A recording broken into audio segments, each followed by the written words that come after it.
मैं आप लोगों का और जो वेबकास्टिंग पे लाइव हमारे साथ देख रहे हैं, सबका स्वागत करता हूं और हमारी आज की यात्रा हम शुरू करते हैं।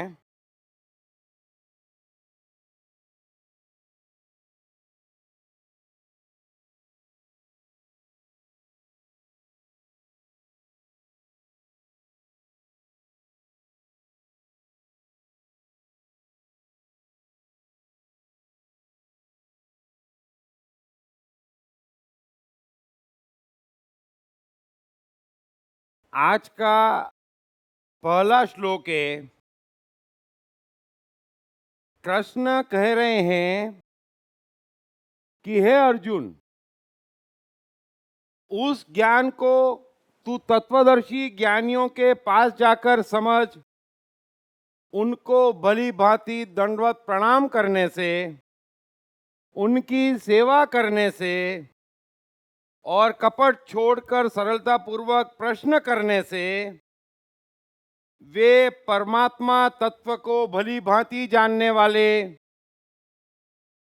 वे परमात्मा तत्व को भली भांति जानने वाले ज्ञानी महात्मा तुझे उस तत्व ज्ञान का उपदेश करेंगे।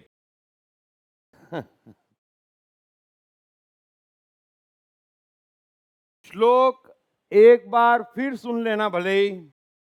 कृष्ण कह रहे हैं अर्जुन से कि हे अर्जुन, उस ज्ञान को तू तत्वदर्शी ज्ञानियों के पास जाकर समझ, उनको भली भांति दंडवत प्रणाम करने से, उनकी सेवा करने से और कपट छोड़कर सरलता पूर्वक प्रश्न करने से वे परमात्मा तत्व को भली भांति जानने वाले ज्ञानी महात्मा तुझे उस तत्व ज्ञान का उपदेश करेंगे।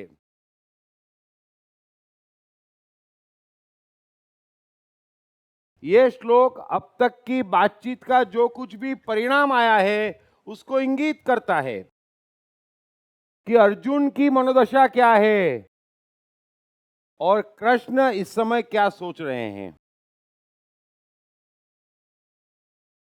कृष्ण काफी कुछ समझा चुके हैं। सच कहा जाए तो कृष्ण अब तक अर्जुन को सब कुछ कह चुके हैं, तमाम प्रयास कर चुके हैं समझाने के। कृष्ण अर्जुन से स्पष्ट कह रहे हैं कि अर्जुन, सत्य का अभाव नहीं है और असत्य की सत्ता नहीं है। और सत्य यह है कि तेरे मन में अब भी कौरवों से द्वेष है। सत्य यह है कि तू अब भी राज्य पाना चाहता है। बड़े ध्यान से समझ लेना।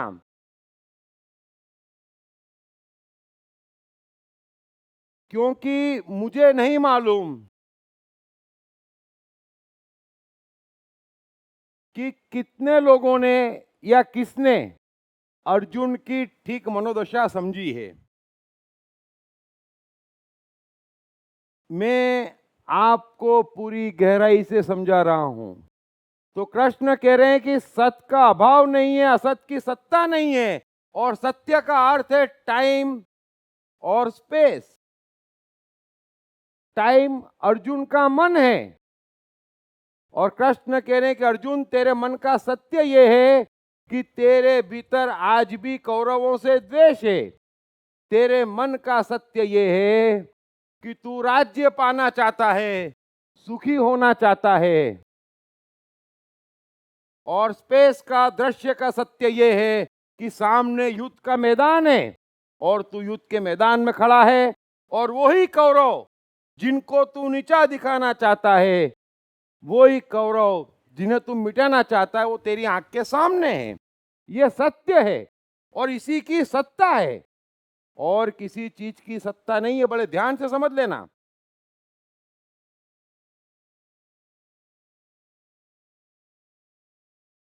कृष्ण अर्जुन को युद्ध करने के लिए इतना इंसिस्ट क्यों कर रहे हैं? उसके दो कारण हैं।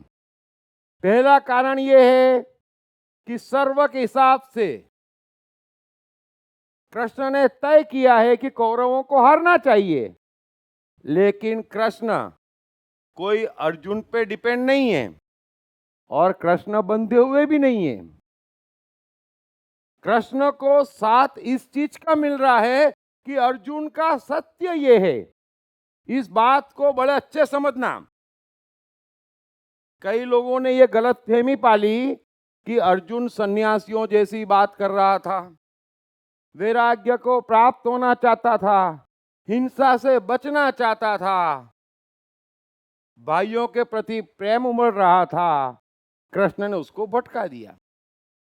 वे तो गलत है ही हैं, लेकिन जो ये कहते हैं कि अर्जुन मोह को प्राप्त हो गया, कृष्ण उसे मोह से हटा रहे हैं कि अर्जुन को उसके भाइयों से प्रेम हो गया जो मोह है, वे भी उतना ही गलत समझते हैं। इस बात को थोड़ा गहरे से समझ लेना। अगर अर्जुन को वाकई भाइयों से मोह हो गया होता, अगर अर्जुन के मन में ये दर्द होता कि अरे रे रे मैं दुर्योधन को कैसे मारूं, अरे इस समय वो युधिष्ठिर की चिंता नहीं कर रहा, भीम की चिंता नहीं कर रहा, उनकी चिंता क्या करेगा? तो ये उसका सत्य नहीं है। अगर अर्जुन को ऐसा होता कि राज्य चाहिए ही नहीं, ज्ञान हो गया मुझे, अगर अर्जुन के मन का सत्य ये होता तो कृष्ण उसको नहीं रोकते। इस बात को समझ लेना। दो बातों में अच्छे से फर्क समझ लेना। तो जो ये कहते हैं कि कृष्ण उकसा रहे हैं, वे तो गीता नहीं समझते, वे तो कृष्ण को नहीं ही समझते। लेकिन जो ये कह रहे हैं कि भाइयों से प्रेम मोह है, वे भी गीता नहीं समझते। और यही सत्य की विडंबना है। सत्य बड़ा सीधा है, सामान्य है, लेकिन समझ नहीं आता। सो कृष्ण अर्जुन से इतना ही कह रहे हैं कि सत्य का अभाव नहीं है, तेरे मन का सत्य ये है, इसलिए तू युद्ध से भाग नहीं सकता। जो तेरे मन में है वो तेरे सामने है। सत्य का अर्थ है जो टाइम में है, वो स्पेस में उपलब्ध है, वो अटल हो गया और अटल चीज को टाला नहीं जा सकता। सो तेरा मन अटल है, वो सत्य है जैसा भी है। युद्ध सामने है, उसको बदला नहीं जा सकता। महाभारत का मैदान है, उसे बदला नहीं जा सकता। अतः अर्जुन तू गलत कोशिश कर रहा है। यह बात आप अच्छे से समझ लेना, क्योंकि यह नहीं समझेंगे तो आप सोचेंगे प्रेम मोह है, सहानुभूति खराब है। वो अच्छी है कि खराब है इसका सवाल नहीं है, आपके मन में है। बात समाप्त हो गई, आपका बस नहीं बचेगा। लेकिन मन को समझते नहीं, इसलिए मैं आपसे कह रहा हूं कि कृष्ण कह चुके कि अर्जुन तेरे मन का जो सत्य है वो तेरी आंख के सामने है और तू उसको बदल नहीं सकता। आप भी इस बात को समझ लेना कि सत्य ही शिव है और शिव ही सुंदर है। हम सुनते आ रहे हैं, सत्य को आप बदल नहीं सकते और सत्य में जीना ही शिव है और सत्य ही सुंदर है।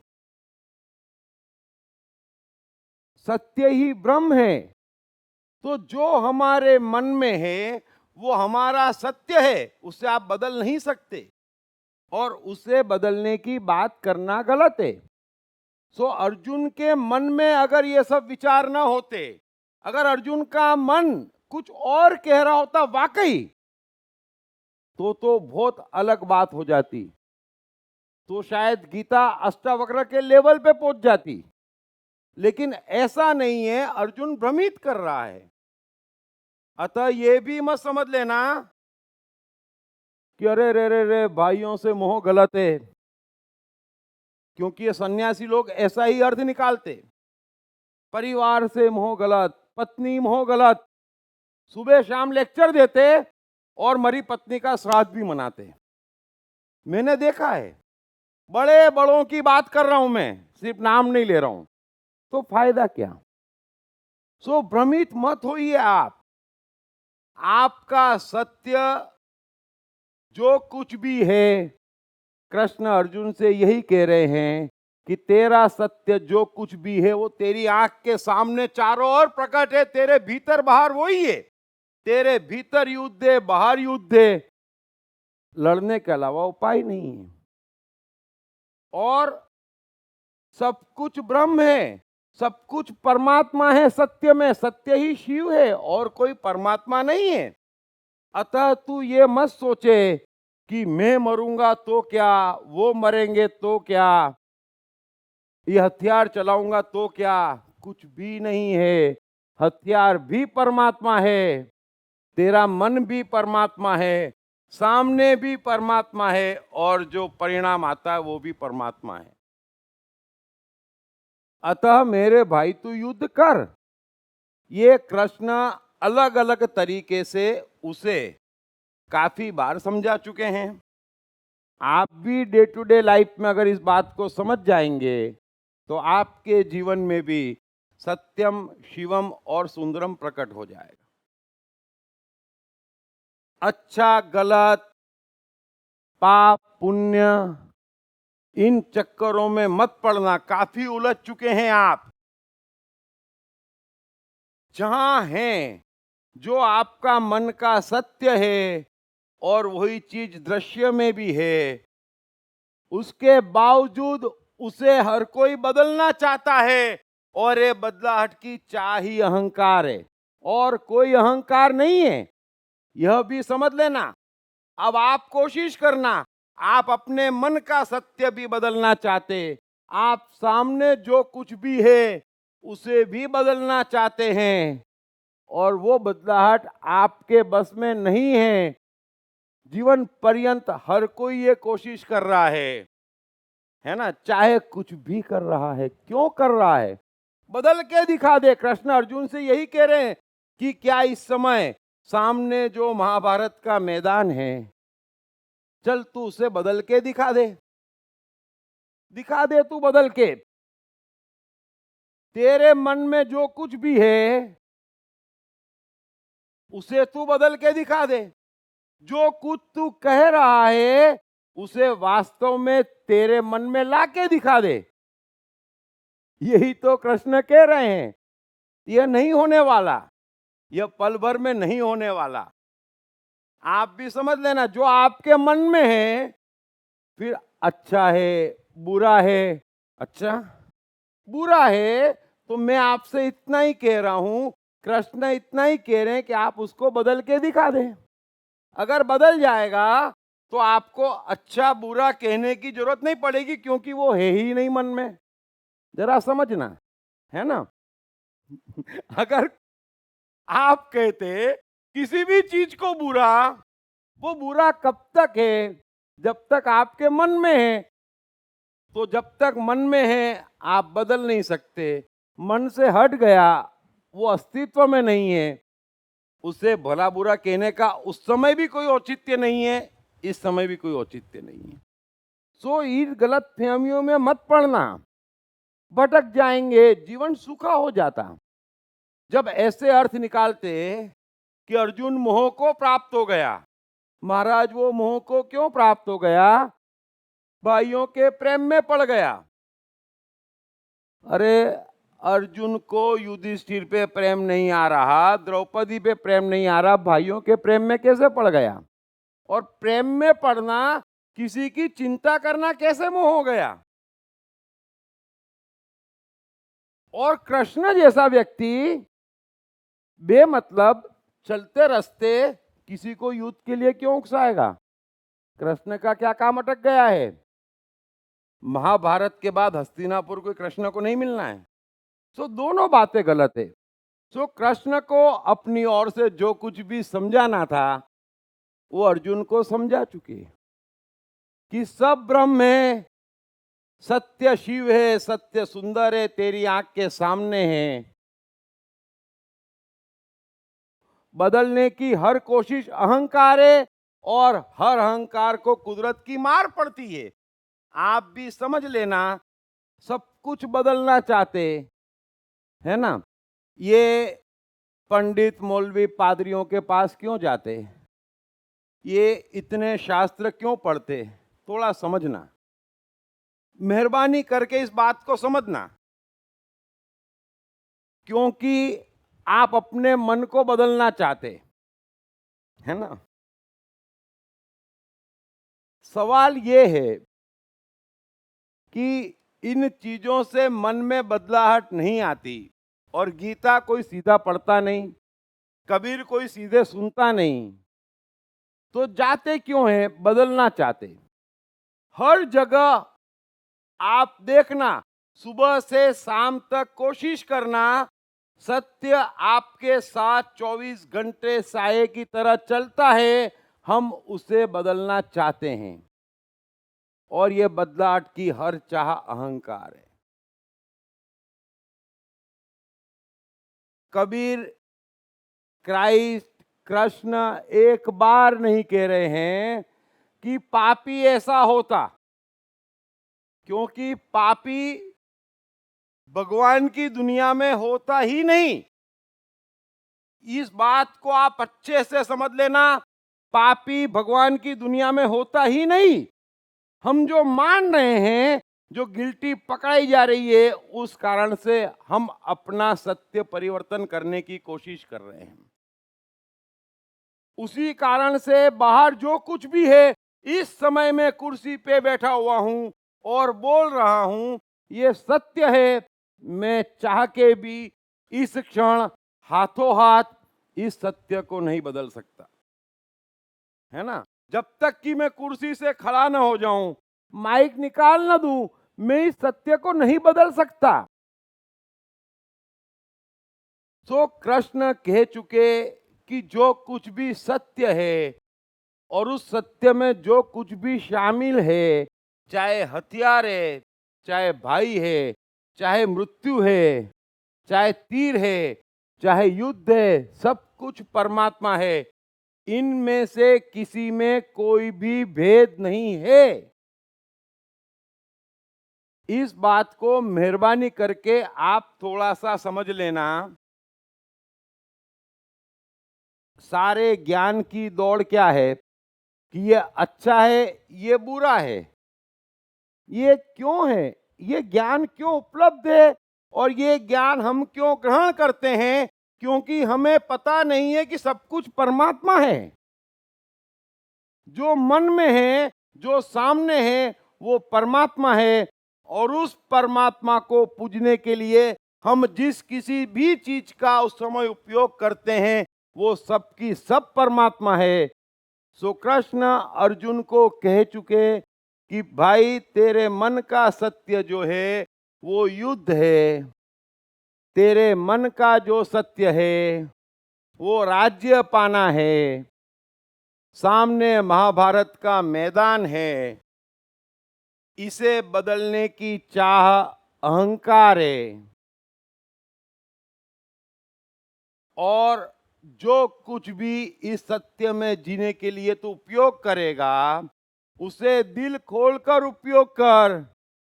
सिर्फ इतना समझ, अलग अलग मत कर सबको कि ये मैं हूं, ये कौरव है, ये पाप है, ये पुण्य है, ये जीना है, ये मरना है, ये लाभ है, ये हानि है, ये हथियार है, ये हत्या है। तू भेद मत कर, सब कुछ परमात्मा है। बस मैं भी आपसे ये कह रहा हूं, क्योंकि भीतर परमात्मा नहीं है तो हम बाहर चिल्लाते, ये गलत है, ये बुरा है, ये पाप है, ये ठीक नहीं है। वो ठीक क्यों नहीं है? क्योंकि आपके भीतर सब कुछ ठीक नहीं है, और जब तक भीतर सब कुछ ठीक नहीं है, कहीं कुछ ठीक होने वाला नहीं है। अतः कोई भेद की शिक्षा, लेकिन मैं लाख कहता हूं, कृष्ण लाख समझाते हैं, फिर भी हम पूछ ही लेते, ये कैसा? भाई, किसी चीज में बुराई नहीं, किसी चीज में अच्छाई नहीं। अच्छाई और बुराई हमारे मन में है। अगर भीतर परमात्मा है तो बाहर सब कुछ परमात्मा है।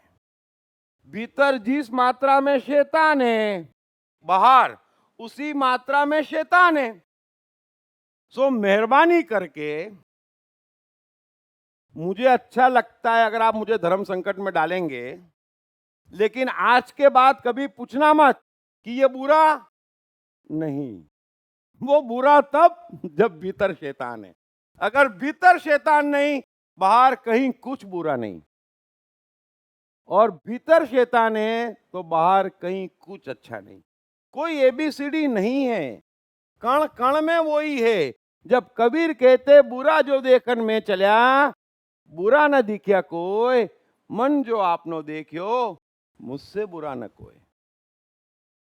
मेरे मन में बुराई है तो मुझे किसी व्यक्ति में, किसी कृत्य में, किसी वस्तु में बुराई नजर आती।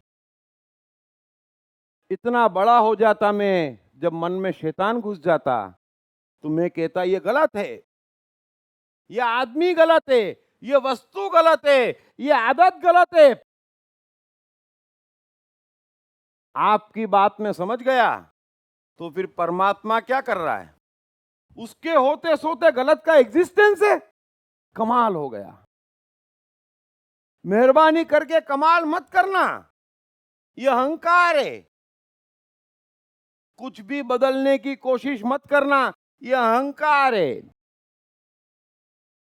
इसीलिए मैं बार बार कहता हूं कि जो जैसा है वैसा तो परमात्मा है। दिक्कत सिर्फ इतनी है कि वो उससे राजी नहीं है। बस यही एक दरवाजा वो खोलता है और जमाने भर के शैतान घुस रहे हैं और फिर भटक रहा है। शैतान बढ़ रहे हैं, परमात्मा से बिछड़ रहा है। इसलिए अभी मुस्लिम धर्म के पास एक मोहम्मद है तो मजबूरी समझ सकता हूं कि भाई चलो कुछ समझ में न भी आए तो हम ये मान लें कि जैसे मोहम्मद है वैसे पैगंबर होते। क्रिश्चियनों के पास एक क्राइस्ट है तो चलो उनकी भी मजबूरी हम समझते है ना, कि भाई ऐसे होते। जैनों के पास एक महावीर है, बौद्धों के पास एक बुद्ध है, तो मजबूरी समझ सकता। वो ये समझते कि जो महल छोड़ता, जो भगवा पहनता है ना, जो पैदल घूमता, जो दिन में एक बार भिक्षा मांगता, वो भगवान। लेकिन हिंदुओं की मजबूरी मुझे समझ में नहीं आती। यहां तो नरमुंडों वाले भी आपको देवी दे दी, भांग पीने वाले भी भगवान दे दिए, रास करने वाले भगवान भी दे दिए, नाक पे बैठने वाले भगवान भी दे दिए, हिमालय पे बैठने वाले भी दे दिए, और आप जो कल्पना कर सकते वो दे दिए। तो कम से कम आप तो भगवान कैसा होता उसको छोड़ो, अरे वो कैसा भी होता और आप जैसा भी होता वो कैसा भी होता और आप जैसा भी होता, और आप क्यों नहीं है। दरअसल अष्टावक्र का मजा अलग है। लेकिन सवाल यह है कि कृष्ण यह बात अर्जुन से कह चुके, मैं भी आप लोगों से अच्छे से कह चुका है ना, कि कहीं कोई खोट नहीं है, कहीं कोई गड़बड़ नहीं है। गड़बड़ सिर्फ इतनी है कि गड़बड़ दिखती है ना। अब गड़बड़ दिखती है आपको और गड़बड़ दिखाने वाले हैं, इसलिए दुकानें हैं। जरा समझना, धर्म इतना प्यारा शब्द है, क्या उसकी भी दुकानें हो सकती? किराने के स्टोर हो सकते, कपड़ों की दुकानें हो सकती, धर्म की भी दुकानें संभव है? अगर है तो मुझे आइडिया दो। मैं इतना कुछ कह रहा हूं, आप एक जगह बताओ कि यहां से दुकान संभव है। कैसे संभव है? धर्म की दुकानें संभव नहीं है, वो एग्जिस्टेंस में क्यों है? क्योंकि हमें लगता गड़बड़ है और वो समझाते कि गड़बड़ है, मिलन हो जाता। सत्य यह है कि कुछ गड़बड़ है ही नहीं, और अगर गड़बड़ है तो गलती परमात्मा की है, आपकी है नहीं, है ना।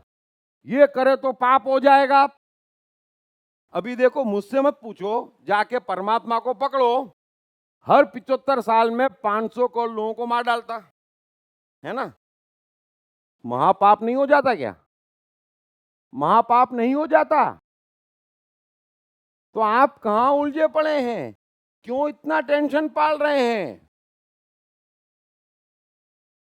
सो मैं अब तक की गीता में समझा चुका, सब कुछ ठीक है अगर आप सत्य में हैं।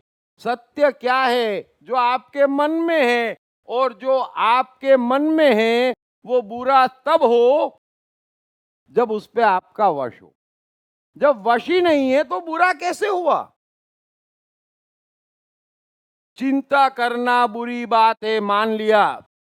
जानबूझ के कर रहे हैं तो मेरे पास आइए। क्रोध बुरा है, जानबूझ के कर रहे हैं तो मेरे पास आइए।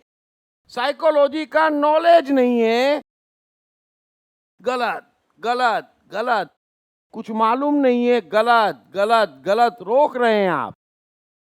जीवन फ्लो है, बहना है, हम रोक रहे हैं। सब कुछ परमात्मा है, हम शैतान खोज रहे हैं, हम शैतान देख रहे हैं। मजा नहीं आ रहा है, परेशान है, यही एकमात्र दिक्कत है।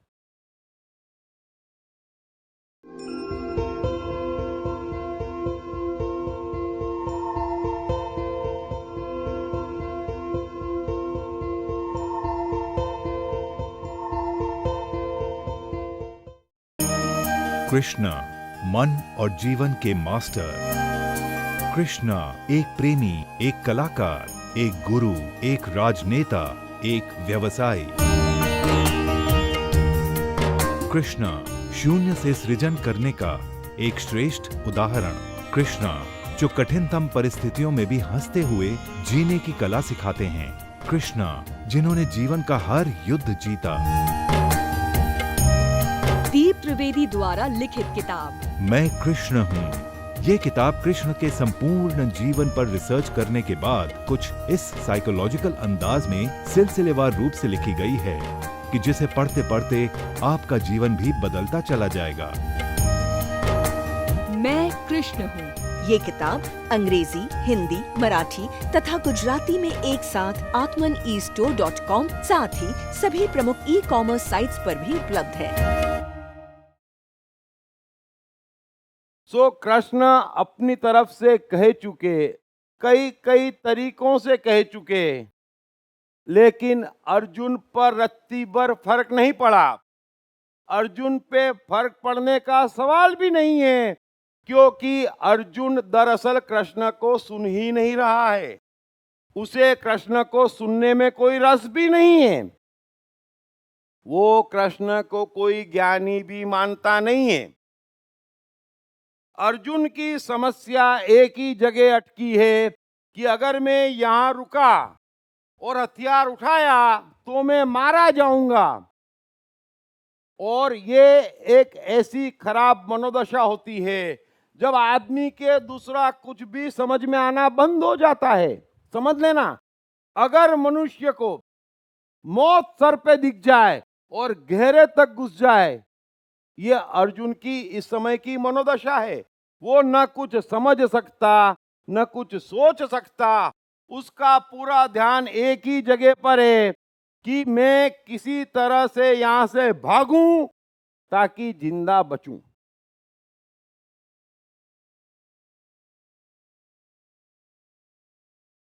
लेकिन भाग इसलिए नहीं पा रहा है कि रथ की कमान उसके हाथ में नहीं है। कृष्ण कन्विंस होए तो वो भाग सके, और कृष्ण के पास एक भी कारण मौजूद नहीं है कि रत्ती भर वो अर्जुन की बात पर विचार भी करे। सो अर्जुन का इंटरेस्ट सिर्फ एक बात में है कि किसी तरह से कृष्ण को उलझाया जाए। कोई ऐसी बात ढूंढी जाए जहां से कृष्ण बोले कि हां, मैं भी कंफ्यूज हो गया, क्या अच्छा और क्या बुरा है ना। हो सकता है भागने में भलाई हो, बस वो इसी इंतजार में है। आप उसके सारे सवाल सुन लीजिए। उसके सारे सवाल यही हैं कि कहीं से कृष्ण के मन में भ्रम पैदा करें और कृष्ण कहे कि तेरी बात में दम है अर्जुना, लेकिन वो होने वाला नहीं है। तो अर्जुन सिर्फ अपनी कोशिश कर रहा है, एक शब्द उसने कृष्ण का सुना नहीं है। और कृष्ण की व्यथा ये है कि युद्ध होने को है और अर्जुन 100 में से 100% इतने गहरे भय में घुस गया है कि उसे कुछ भी दिखाई नहीं दे रहा है। उसे न अपना विनाश दिख रहा है, न परमात्मा का विनाश दिख रहा है, न युधिष्ठिर, भीम और द्रौपदी का विनाश दिख रहा है। उसे कुछ दिख ही नहीं रहा है। यह भी मैं आपसे कह चुका हूं कि युद्ध से अगर अर्जुन भागता है तो स्वयं भी महाविनाश को उपलब्ध हो रहा है। भीम, युधिष्ठिर, द्रौपदी, उसके पुत्र भी महाविनाश को उपलब्ध हो रहे हैं और परमात्मा भी महाविनाश को उपलब्ध हो रहा है। क्यों? क्योंकि उसके भागते ही कौरवों का जितना तय हो जाता है। सो 3 जगह विनाश हो रहा है, कृष्ण को यह दिख रहा है। इसलिए कृष्ण के बदलने का सवाल नहीं, कोशिश पूरी कर चुके। कोशिश तो 50-60 साल तक बुद्ध ने भी काफी की। कोशिश में तो कृष्ण की भी कोई समय कमी नहीं है। लेकिन जब कृष्ण ने देखा कि इसको किसी भी तरीके से समझाता हूं, कुछ भी समझाता हूं, इससे अपनी मौत के अलावा कुछ दिख ही नहीं रहा है, ये मुझे उलझाने की कोशिश कर रहा है, समय बीता जा रहा है, और जब भी कहता हूं युद्ध के लिए खड़ा हो जा कि नया सवाल कर देता है ना। तो कृष्ण इस समय बड़ी करुणा से अर्जुन को कह रहे हैं कि अर्जुन, मैं जो तुझे ज्ञान दे रहा हूं वो तू किसी भी कारण से ग्रहण करने को तैयार नहीं है। मैं तुझे जो समझा रहा हूं वो तू किसी भी वजह से समझने को तैयार नहीं है। तो इसका एक ही उपाय है कि उस ज्ञान को सुन लेना आप। अब आपको समझ में आएगा कृष्ण क्या कह रहे हैं और अर्जुन किस मनोदशा में सुन रहा है। क्योंकि गीता का महत्व ही यह है कि अर्जुन की मनोदशा बड़ी महत्वपूर्ण है और सामने कृष्ण की मनोदशा भी उतनी ही महत्वपूर्ण है। सो जब तमाम कोशिश पूरी तरह से शून्य हो गई, अर्जुन 1 मिलीमीटर भी नहीं हिला इतनी बातचीत के बाद, तो कृष्ण कह रहे हैं कि हे अर्जुन, उस ज्ञान को तू तत्वदर्शी ज्ञानियों के पास जाकर समझ। तू मुझसे तो नहीं समझ रहा है, शायद मेरे में ही कोई खोट होगी, और खोट इतनी ही है कि तू ये मान ही नहीं रहा है कि मैं ज्ञानी हूं।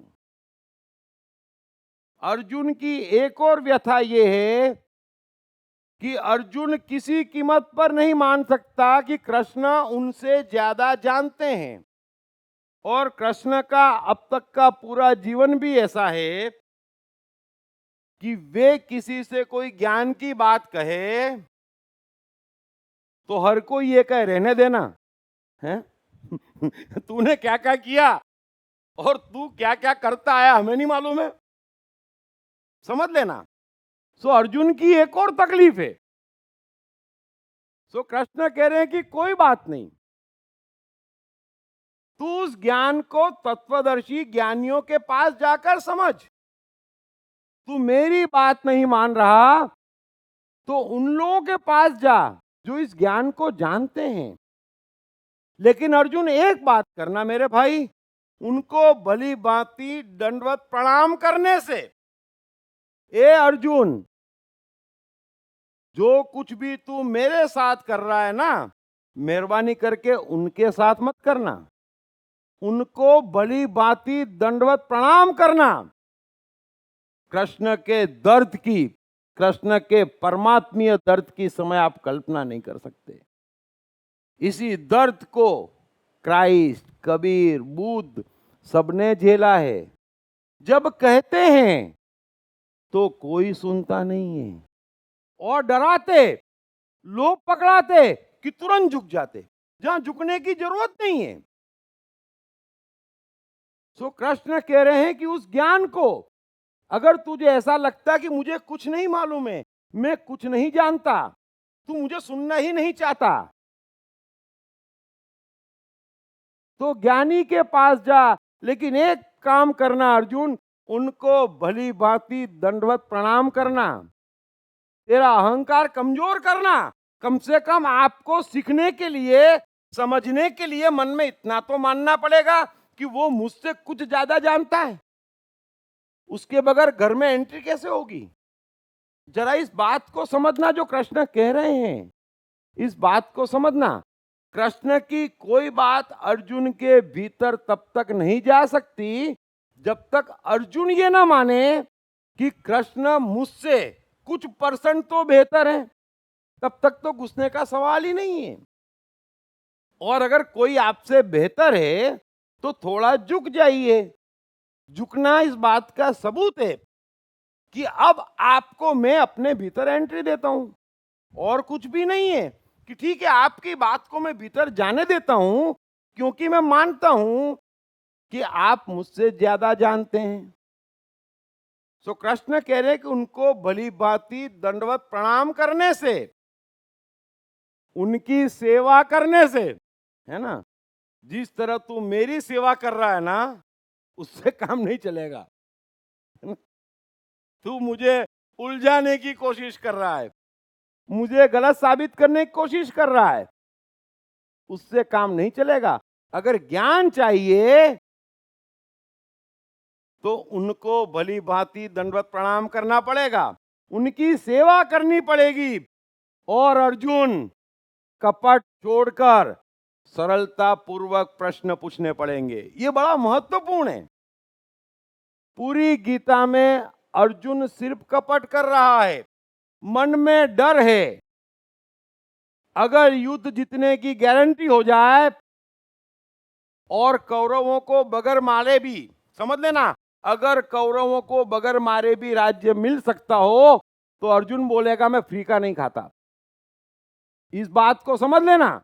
वो छोड़ने वालों में से नहीं है, लेकिन बातें उल्टी कर रहा है। अगर वो ये भी कहता कृष्ण से कि मैं डर गया हूं, राज्य तो चाहता हूं लेकिन उपाय सूझ नहीं रहा, तो बात पूरी अलग हो जाती। इतनी मेहनत कृष्ण को न करनी पड़ती। आप भी समझ लेना, जब हम पूछते हैं किसी से तो कभी पूछते नहीं हैं, जब हम बताते हैं किसी को तो कुछ भी बताते नहीं हैं। फिर कहते यार तेरी बात कुछ काम नहीं आ रही, पर काम आएगी कैसे? आपने कुछ बताया, आपने कुछ पूछा, कुछ भी नहीं। सब रिफाइन करके, सेंसर करके हम बाहर निकालते। इस बात को समझना। तो ये कपट है। तो कृष्ण कह रहे हैं कि कपट छोड़कर सरलता पूर्वक प्रश्न पूछने से वो तेरी तमाम समस्याओं का, तेरी तमाम जिज्ञासाओं का और तमाम सवालों का जवाब दे देंगे, है ना।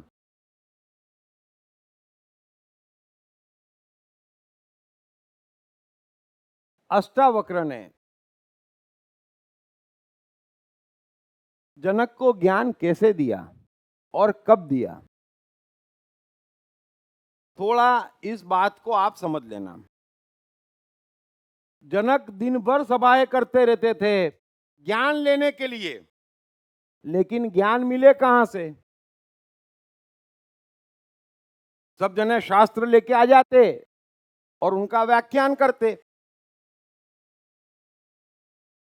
लेकिन एक बार दरबार में अष्टावक्र आ गए और जनक को लगा उनकी बात से कि हां यही तो है, यही तो है, पहली बार लगता है कि कोई ज्ञानी आया है।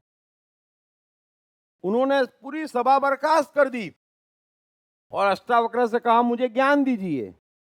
अष्टावक्र बोले नहीं देता, है ना। तो वो बोले क्यों, क्या आपकी देने की तैयारी नहीं? बोले वो तो पूरी है लेकिन तेरी लेने की कोई तैयारी नहीं दिख रही है। लेकिन जनक पक्के थे। बोले मैं आपको कैसे विश्वास दिलाऊं कि मैं ज्ञान चाहता हूं। तो अष्टावक्र ने बोला एक काम कर, चल जंगल में अकेले मेरे साथ, बिठा मुझे घोड़े पे और चल। बोले चलो। अब चले दोनों। तो अष्टावक्र ने 2-3 रोज तक घोड़ा दौड़ाए रखा। अब जनक राजा बगैर खाए बगैर पिए कैसे घोड़ा दौड़ाए। लेकिन अष्टावक्र ने कह दिया था कि जो मैं निर्देश दूं इधर उधर भी हुआ, फिजिकली नहीं मेंटली भी हुआ, कि मेरा ज्ञान देना कैंसल समझ लेना। सो जनक तो दिल खोल के घोड़ा दौड़ाए चले गए। 3 रोज बाद सुबह सुबह एक जगह अष्टावक्र ने बोला घोड़ा रोको। जनक ने रोका। मुझे उतारो। उतार दिया। बोले फिर घोड़े पे चढ़ जाओ। चढ़ गए। बोले अब। बोले फिर उतरो। और जैसे ही उतरने को आए बोले रुको। तो एक पांव नीचे एक पांव ऊपर और घोड़े पे बैठे हैं। अष्टावक्र बोले वैसे ही रुकना जब तक मैं ना कहूं। मुझे समझ में नहीं आ रहा है कि अगली इंस्ट्रक्शन क्या दूं। कमाल हो गया। जनक यूं लटके हैं, अष्टावक्र ने कह दिया रुको। समझ में ही नहीं आ रहा है नेक्स्ट इंस्ट्रक्शन क्या दूं। सोचता हूं। सोचने लग गए। शाम हो गई। जनक लटके पड़े हैं, लेकिन प्रसन्नता थी उनके चेहरे पर कि गुरु की सेवा कर रहा हूं, मुझे ज्ञान चाहिए। और अष्टावक्र उनका अहंकार और उनका कपट जितना भी बचा होगा, जो भी थोड़ा बहुत होगा, वो धोने में लगे थे। धुल गया। जब यकीन हो गया तो बोले आजा, अब तेरे को ज्ञान देता हूं। सो जो बात कृष्ण कह रहे हैं कि अर्जुन तूने मेरी कोई बात नहीं सुनी, लेकिन ऐसा छल रहित व्यवहार कभी उन ज्ञानियों से मत करना जिनके पास तू ज्ञान लेने जाता है। दिल खोल के उनके पास जा, उन्हें भली भांति दंडवत प्रणाम कर, उनकी सेवा कर। वो तेरे को तमाम वो ज्ञान दे देंगे, तेरे उन तमाम सवालों का उत्तर दे देंगे जो तू पाना चाहता है, जो कुछ भी तू समझना चाहता है। यानी कि सच कहूं तो कृष्ण ने यहां पर एक बार को अर्जुन की मनोदशा देखकर इतने दर्द भरे अंदाज में उससे कहा। कायदे से इसके बाद में तो अर्जुन को अब कृष्ण को सीरियसली सुनना चाहिए।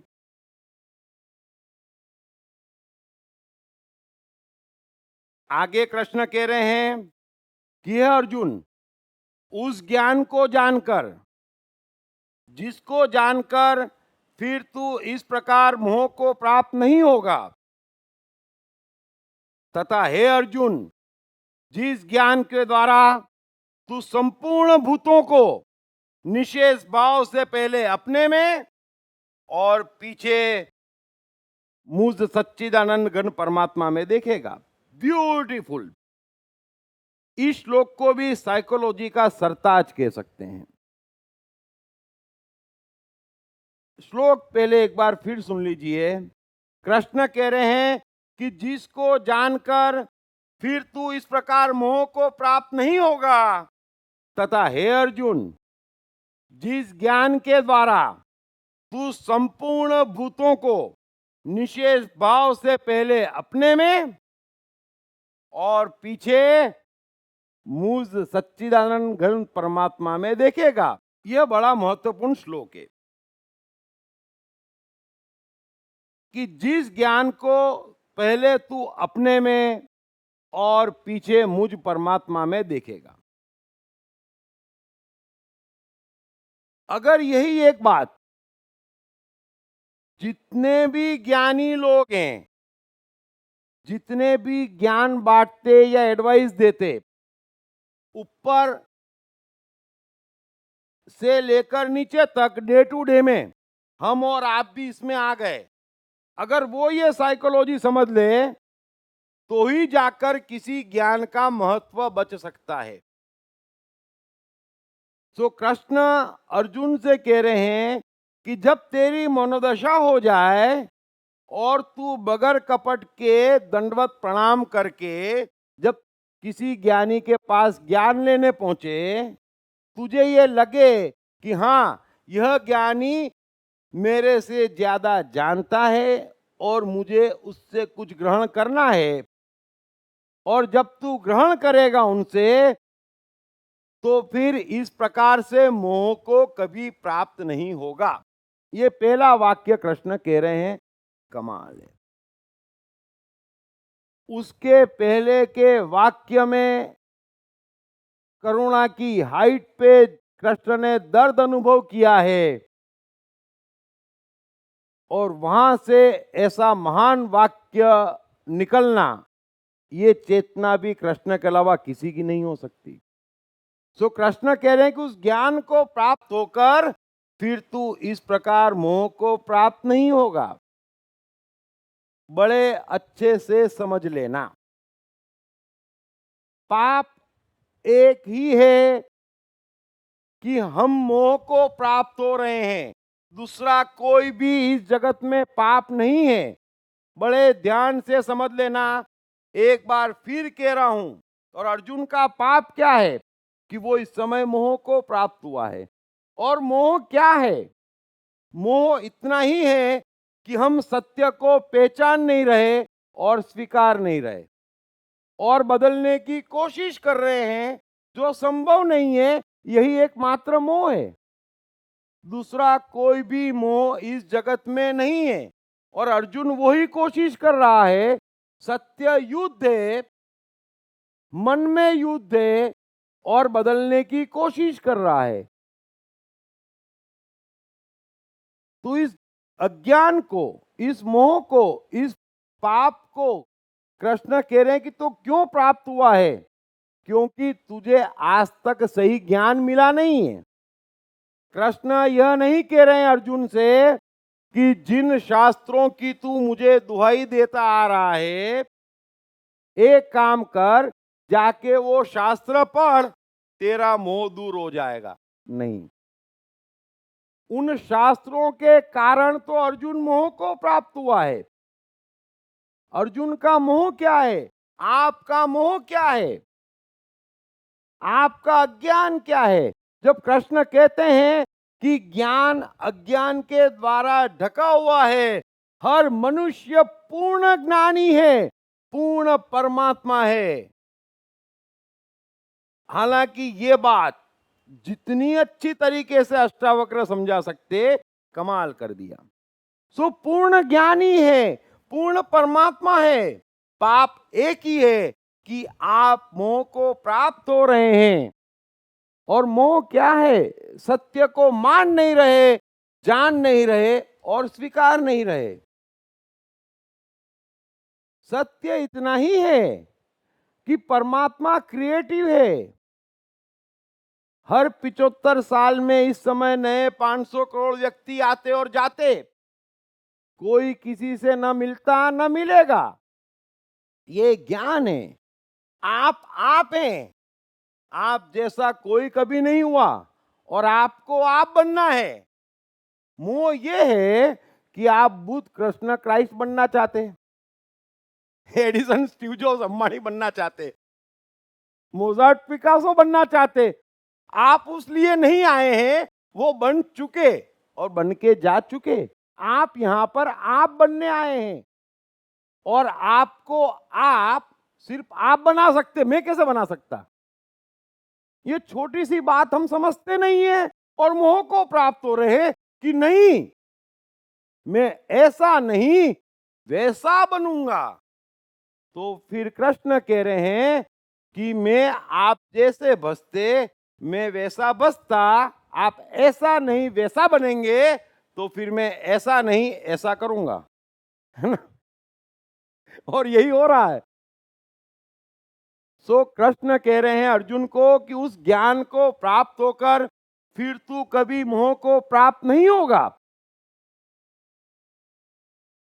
मैं कितनी बार कहता, पूरी गीता में कृष्ण बार बार यही कह रहे हैं कि कोई भी बाहरी प्रभाव, कोई भी बाहरी बात, कोई भी बाहरी ज्ञान, कोई भी बाहर की वस्तु आपके लिए है ही नहीं।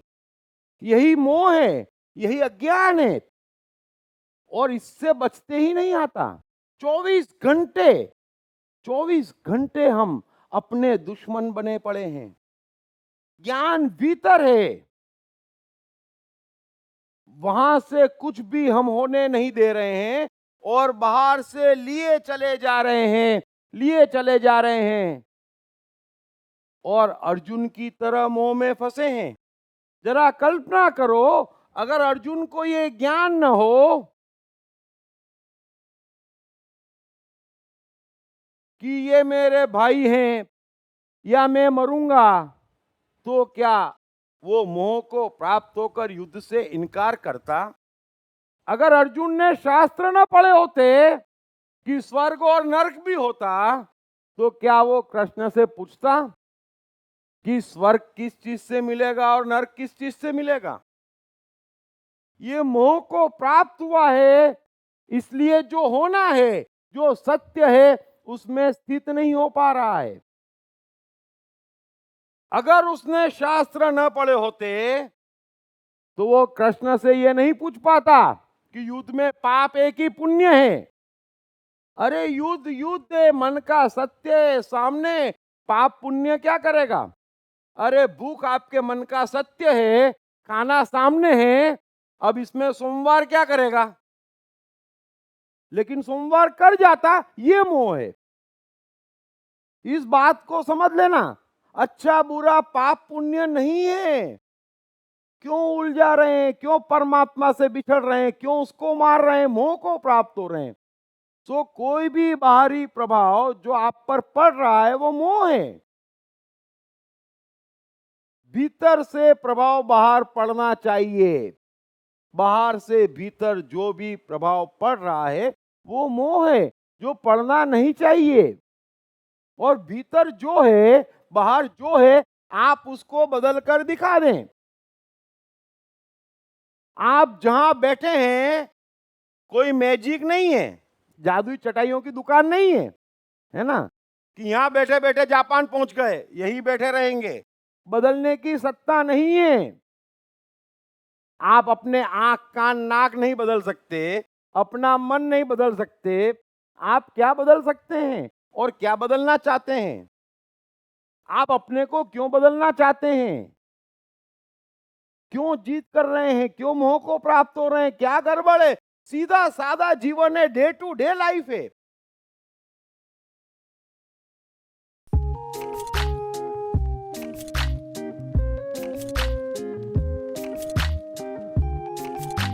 हाय, मेरा नाम शील कुमार अवस्थी है और मैं बैंक में काम करता हूँ as a senior manager. My name is Omkar Kulkarni and I'm a engineering student. मेरा नाम जयराम प्रसाद है, मैं सेल्फ एम्प्लॉयड हूँ। मैंने इनकी बुक पढ़ी I am the mind. Sir ने I am the mind book में बहुत क्लियरली मेंशन किया है कि माइंड किस तरीके से वर्क करता है, कैसे प्रॉब्लम्स को क्रिएट करता है और इसका सोल्यूशन क्या है लाइफ में। It's a really great book that I've come across in so many years. I've read many books but this one stands apart. इस पुस्तक की सरल भाषा, साधारण ढंग से मन का क्लासिफिकेशन ने मुझे बहुत प्रभावित किया है। I have read the book. It clearly identifies, explains the difference between your brain and the mind. All the 7 states of the mind are clearly defined in that book and that's the best thing about the book. So it's a very nice book written in a very clear language. मेरा तो मानना है, मैं मन हूँ पुस्तक, हर व्यक्ति को पढ़ना चाहिए। ये जिंदगी को आसान बनाने का सरलतम तरीका है। अगर ये आई एम द माइंड एक बार समझ में आ गई, it is going to make the magic in the life.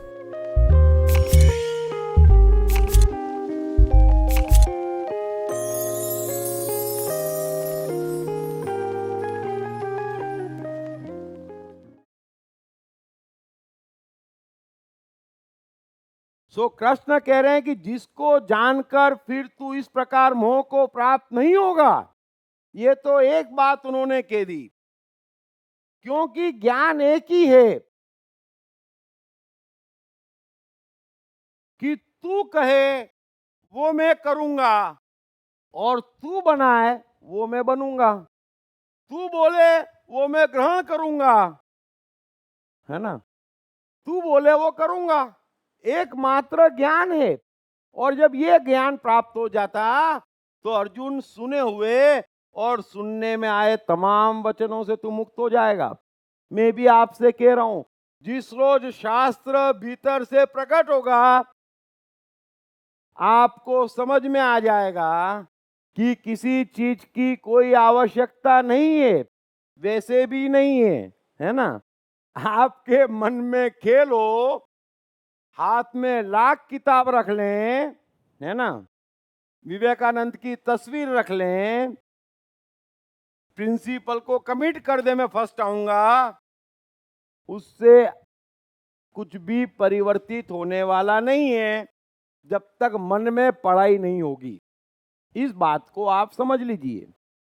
वो जो बनाए, तू जो कहे, तू जो बनाए, जो भीतर से आए, जो बाहर है, सब कुछ वैसा का वैसा, जितना ज्यादा आप चलने देंगे सब कुछ ठीक हो जाएगा। एकमात्र ज्ञान है और ये ज्ञान कोई किसी को दे नहीं सकता।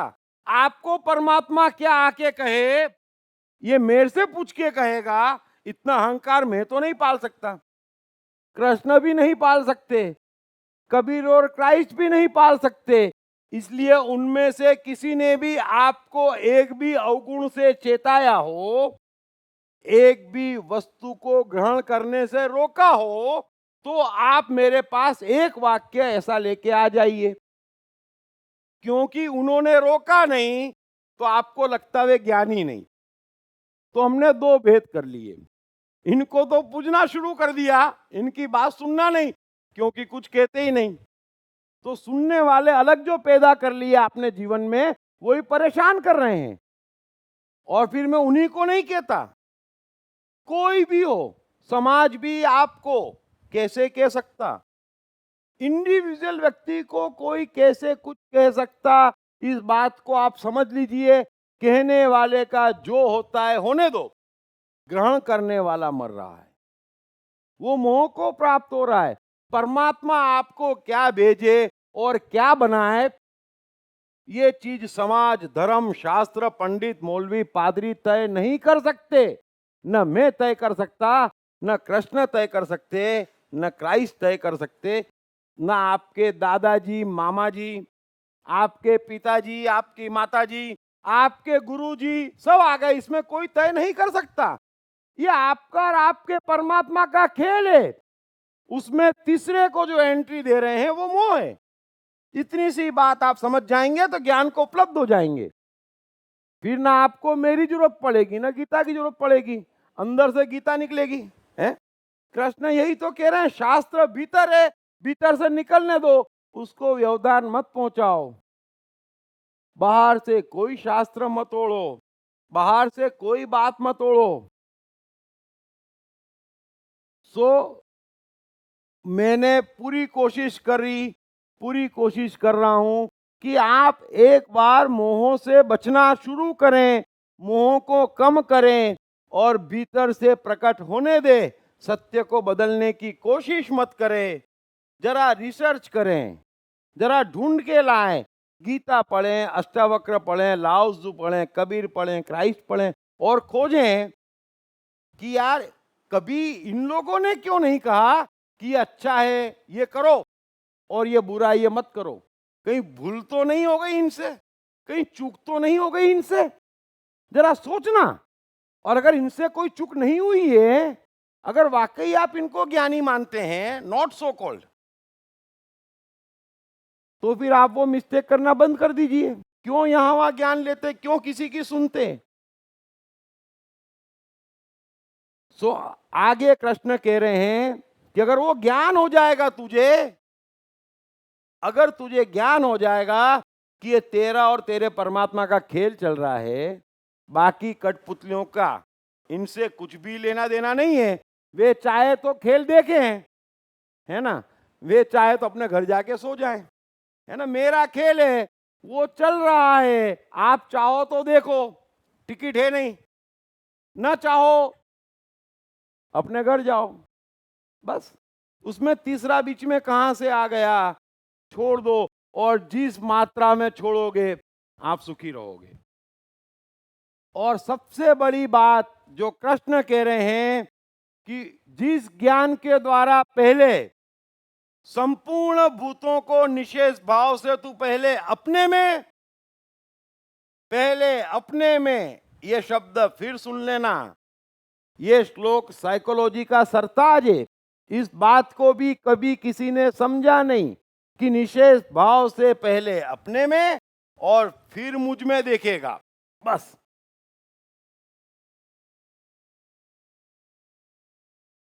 तो कृष्ण कह रहे हैं कि अर्जुन, तू मेरी बात को सीरियसली नहीं सुन रहा है, तेरे में कोई परिवर्तन नहीं आया, तू मुझे सुनना भी नहीं चाहता,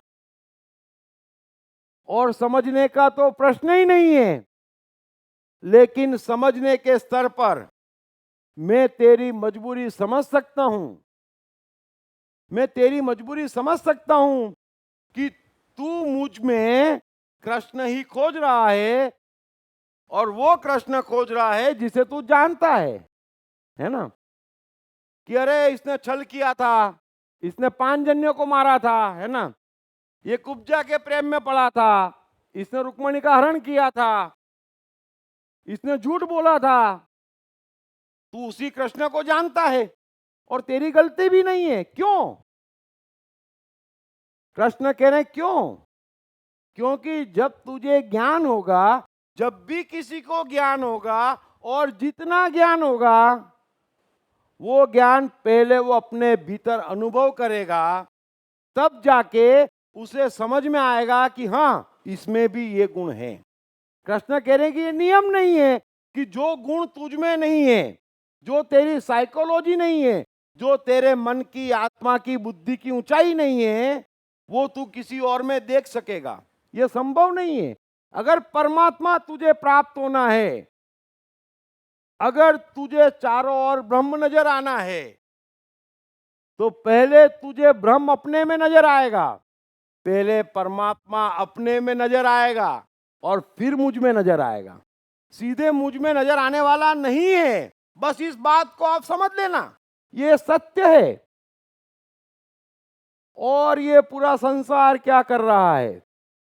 क्राइस्ट जीवित थे, जरा सोचना, 20 व्यक्ति टोटल ऐसे नहीं थे जो कह सके कि हम क्राइस्ट पे 50% से ऊपर का भरोसा करते। जब कबीर जीवित थे तो 50 लोग ऐसे नहीं थे जो कह सके कि कबीर महाराज आपके दोहे सीधे सत्य हैं।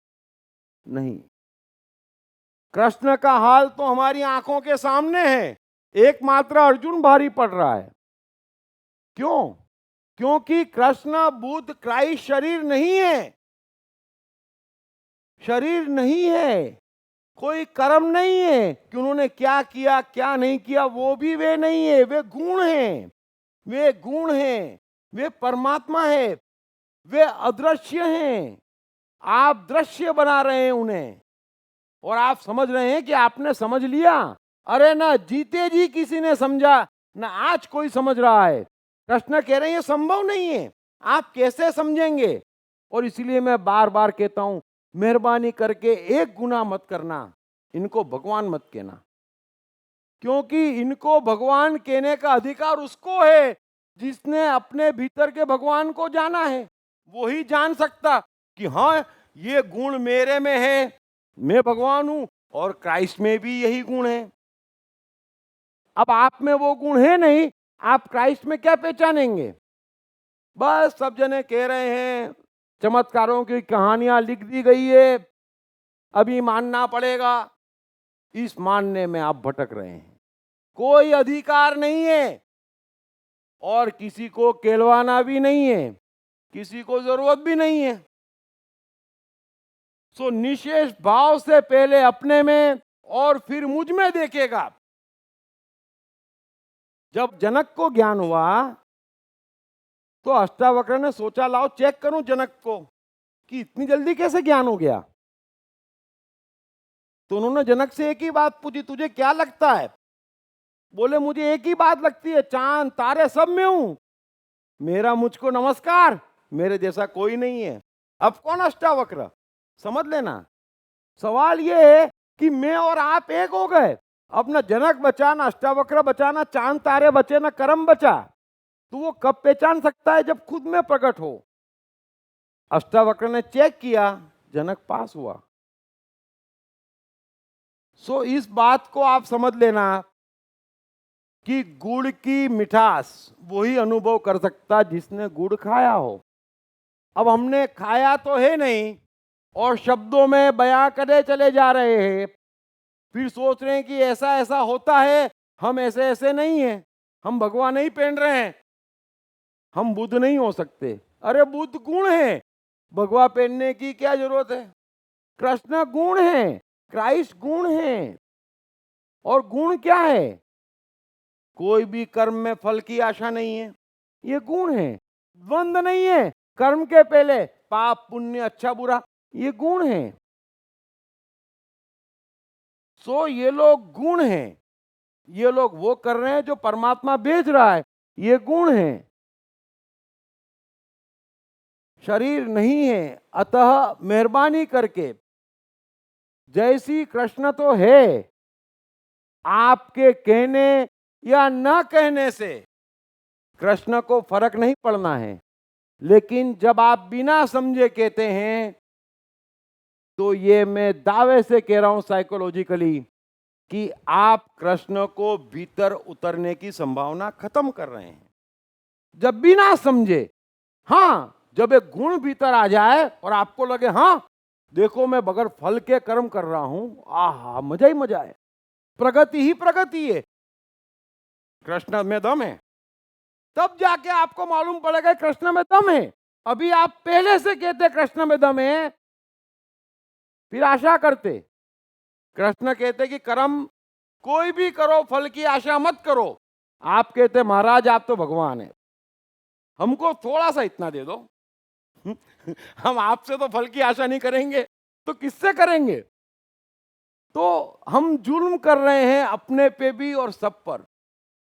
सो पहले हम अपने में देखेंगे। यह संभव नहीं है कि आप अपने से ऊपर के स्तर के व्यक्ति को, अपने से ऊपर के गुण को समझ सकें, यह संभव नहीं है। इसीलिए मैं बार बार हाथ जोड़ के कहता हूं, एडिसन ने क्या किया, आइंस्टाइन ने क्या किया, गांधी क्या करते थे, पूछना मत, वे शरीर नहीं है। बुद्ध ने क्या किया, कृष्ण ने क्या किया, अरे वे गुण हैं।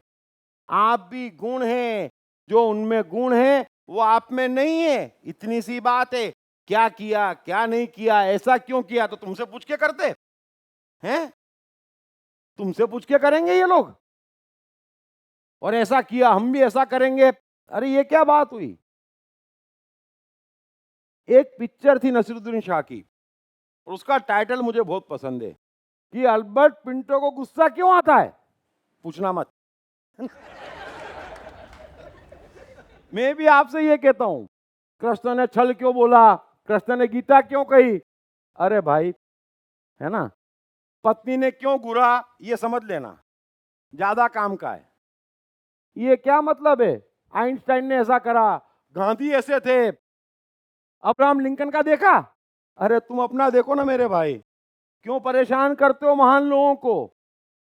हमसे अपना कुछ होता नहीं, हमसे कुछ बनता नहीं, हम किसी को कुछ देते नहीं, परमात्मा से दूर दूर घूम रहे हैं, जगत को हमारे होने का कोई फायदा नहीं।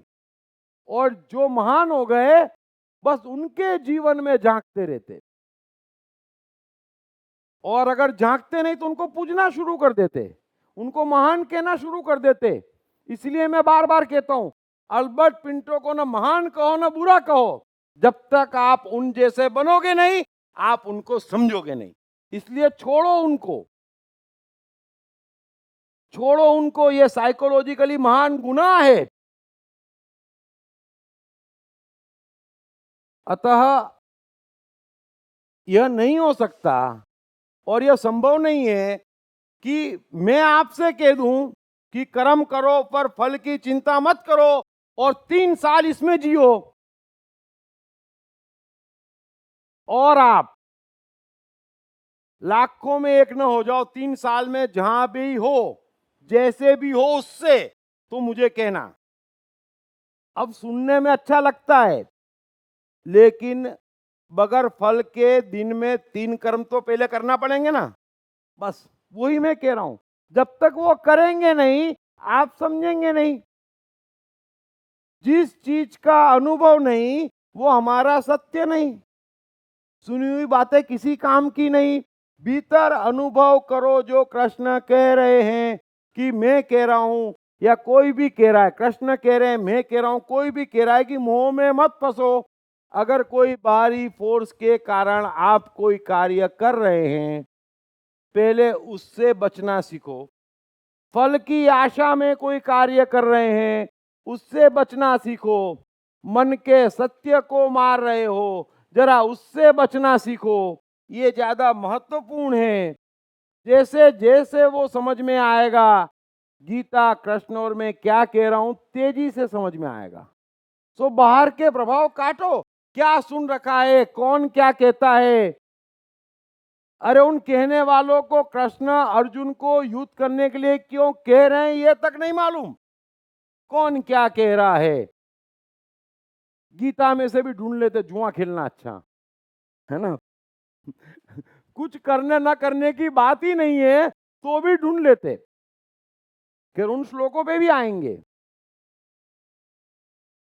सो जो हम हैं उससे ऊपर के व्यक्ति को हम पहचान नहीं सकते, उससे ऊपर के गुणों को हम समझ नहीं सकते।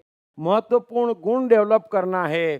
3D मूवी तो देखना अच्छी बात है, लेकिन 3D चश्मा लगाना पड़ेगा, और मैं आपको 3D चश्मा देने की कोशिश कर रहा हूं ताकि आप 3D फिल्म देख पाए।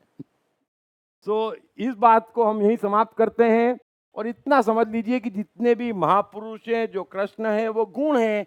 आप मेहरबानी कर कर आज के बाद अगर यह गलती नहीं करेंगे जो अर्जुन कर रहा है, कृष्ण को शरीर मानेंगे, है ना, कृष्ण को छलिया मानेंगे, कृष्ण को अनेक कृत्य करने वाला मानेंगे, तो भी गीता नहीं समझेंगे, और उन्हें भगवान ही मान लेंगे सीधे, तब तो बिल्कुल नहीं समझेंगे। सो कृष्ण गुण हैं, जिन गुणों की कृष्ण चर्चा कर रहे हैं उसमें वो जीवन भर रहे हैं। कृष्ण अपने अनुभव से कह रहे हैं। अगर मैं आपसे कह रहा हूं तो मेरे अनुभव से कह रहा हूं, आप अपने अनुभव में वो बात उतारने की कोशिश करें, बस। इसके अलावा आपका भगवत गीता से, कृष्ण से, मेरे से, हम लोगों का और आपका दूसरा कोई रिश्ता नहीं है। हम एक दूसरे से अनुभव बांटते चले जाएं। उन अच्छे अच्छे अनुभवों को जो परमात्मीय हैं उन्हें बढ़ाते चले जाएं, जीवन में सुखी और सफल होएं, और हम यहाँ सब एक दूसरे को आगे बढ़ाएं। जो कृष्ण कह रहे हैं कि एक ही यज्ञ करने लायक है, हम वो यज्ञ करें। आसपास की बड़ी बड़ी बातों को छोड़ के, सारे मोह काट के, सीधे सीधे हम समझने की कोशिश करें कि कृष्ण जो गुण कह रहे हैं वो हमारे में उतर जाए, और हम वाकई एक बार दिल से जय श्री कृष्ण कह पाए। बस 10% गुण उतर गए तो आपको समझ में आ जाएगा, आपको अधिकार मिल जाएगा जय श्री कृष्ण कहने का। नकली नहीं, असली पासपोर्ट मिल जाएगा। अभी तो ऐसे ही कहते हैं, मालूम कुछ है नहीं, कृष्ण के गुण क्या मालूम नहीं। सो मैं चाहता हूं हम ये अधिकार पाएं और देखें कि 10% आने के बाद हम तो कहां के कहां पहुंच गए, लेकिन फिर भी हम हैं 10% पे, और महाराज 101 नंबर लेके बैठे हैं। फिर धीरे धीरे वो फासला भी हम काटेंगे। Thank you very much.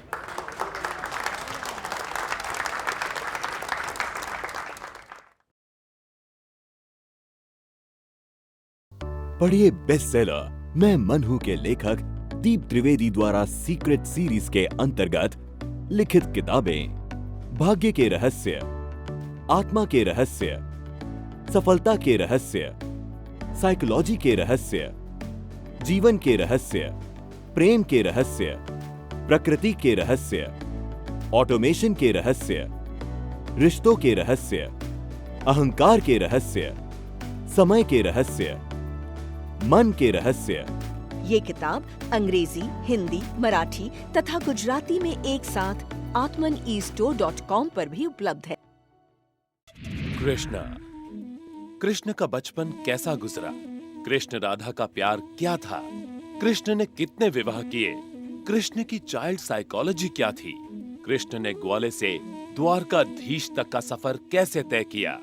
ये यादव स्थली क्या है? इन तमाम सवालों के जवाब जानिए। दीप त्रिवेदी द्वारा लिखित किताब मैं कृष्ण हूँ। ये किताब कृष्ण के संपूर्ण जीवन पर रिसर्च करने के बाद दीप त्रिवेदी द्वारा कुछ इस साइकोलॉजिकल अंदाज में सिलसिलेवार रूप से लिखी गई है कि जिसे पढ़ते पढ़ते आपका जीवन भी बदलता चला जाएगा। मैं कृष्ण हूँ। ये किताब अंग्रेजी, हिंदी, मराठी तथा गुजराती में एक साथ atmanestore.com साथ ही सभी प्रमुख ई-कॉमर्स साइट्स पर भी उपलब्ध है। दीप त्रिवेदी की मनुष्य के जीवन और उसकी साइकोलॉजी पर एक गहरी पकड़ है। मनुष्य जीवन के विभिन्न पहलुओं पर सर्वाधिक चर्चा करने का रिकॉर्ड भी उन्हीं के नाम पर है। मनुष्य जीवन का ऐसा कोई पहलू नहीं जिस पर उन्होंने खुलकर चर्चा ना की हो, जैसे कि path of life, personality, complex, guilt, love, expectation, partiality, acceptance, fear, hypocrisy, creativity, wealth, who is God, concentration, confusion, power of transformation, joy and success, mind and brain, day sleep, natural intelligence, change your future, ego, non-violence, freedom, तथा दीप talks ताओ ते चिंग के अंतर्गत दीप त्रिवेदी द्वारा मशहूर Chinese philosopher लाओ त्से के महान सूत्रों पर चर्चा, परिचय, समय, मन, सफलता, संकट, धर्म, राजनीति और दीप टॉक्स भगवद गीता के अंतर्गत जीवन की किसी भी समस्या से निपटने के लिए दीप त्रिवेदी द्वारा भगवद गीता के संपूर्ण 18 अध्याय पर चर्चा। आप ये तमाम डीवीडीज और सीडीज सुनकर अपना और अपने परिवार का जीवन बदल सकते हैं। ये तमाम डीवीडीज और सीडीज आत्मन ई स्टोर तथा अन्य सभी ई कॉमर्स साइट्स पर उपलब्ध हैं। हर बच्चे में सफल और महान बनने की संभावना छिपी होती है।